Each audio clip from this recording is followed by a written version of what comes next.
Kapidongski TV. Lolo Miguel namulot ng bakal para lang makabili ng gamot ni Lola. Kawawa naman ang sitwasyon ni Lolo Miguel at Lola. Mapagpalang araw po mga idol, please like this video at paunawa tapusin muna ang buong video na ito at unawain ang nilalaman ng video at bago magkomento. Shout out sa lahat lalo na sa mga masugid na taga-subaybay ng aking munting channel ang Bisayang taga Davao Kapidongski TV. Grabe awang-awa talaga ako sa nalaman ko na si Lolo Miguel at namumulot ng bakal para makabili ng gamot para kay Lola. Nakikita nyo naman sa past video ko na nagkasakit si Lola at kawawang-kawawa ang sitwasyon ni Lola dahil nahihirapan na sa kanyang sakit. At ayon nga sa aking nalaman na namulot ng bakal si Lolo Miguel para makabili ng gamot para kay Lola.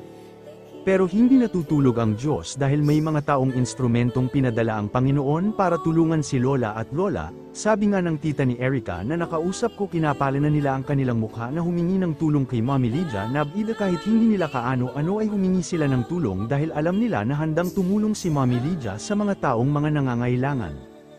Ayon nga sa tita ni Erica, hindi nagdadalawang isip si Mommy Lydia na pinadalhan agad sila ng tulong para makabili ng gamot agad kay Lola. At ayon pa sa tita ni Erica, si Mommy Lydia pala ang nagbibigay ng bigas buwan-buwan kay Lolo Miguel at Lola at kasama na rin ang kamag-anak ni Erica na nabigyan ng tulong at ayon nga sa tita ni Erica medyo okay na ang kalagayan ngayon ni Lola dahil may gamot na ito. Laking pasasalamat ng pamilya ni Erica na may tumulong agad sa kanila kahit hindi nila kamag-anak, dahil kung sila raw ay hindi nila kakayanin dahil walang-wala rin ang kanilang pamilya at sa magpahatid ng tulong kay Lola PM nyo po Miguel Surita FB account.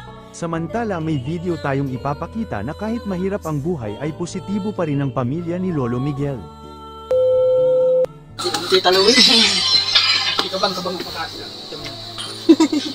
Bilang mo doon, detado doon si Tita Louie. Ate Louie. Oh, Louie, nagbaga sa ano kasama niyo at kita po. Ano ba yung magayuan? Ito? I'm ready to re-enter the battle. Ano po? Pwede ating kainin daw ng alagaw? Alagaw daw po. Alagaw po, ano? Dami guys. Sige na daw po. Ano dyan? Ano dyan? Alagaw yung niluluto.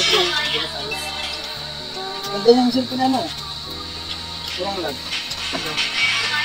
Yan. Yan. Bisa po ba yung sila na? Bakit hindi tayo ni Kuya?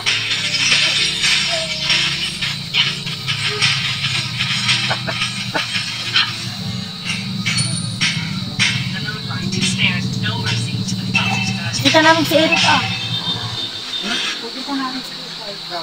Hindi pa pa. Paawag na rin dito. Hindi kilala si Tuti na. Hindi tayo binasinahal? Hindi na kami kilala.